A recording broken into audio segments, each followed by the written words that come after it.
برك اگر ناخوشیت ما هاته په څوک برازه زور ځوي اما ګلې او د کله ورڅنه خوینینو دلن ناخوشیت قرصیت ما هاته په ليه دلې ملا عبد الله بيتويني لقر ما مصطفى محمود براي ده فرملا كرساني إراكاتك خيندني تواضع كان يا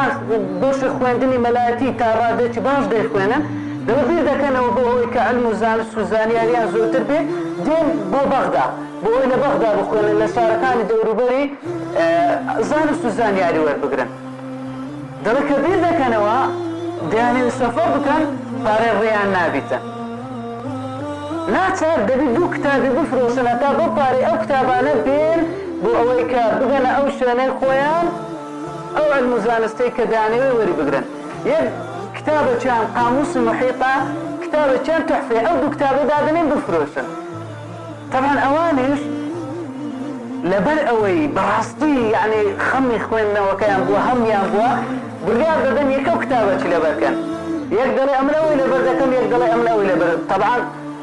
قاموس المحيط نزيكي 2000 لا فريا تحفظ كإستا تابكرا دجل دا هر زلدي بين صفرة هر هم إلى بردك أبز كتابك إذا فروشن أبز اللي اندراد دينا وهوي كابين طبعا تمشى أوانا تون مدمن بونا لغا خوينوي تون خوينوي چي بردوام يعني هاي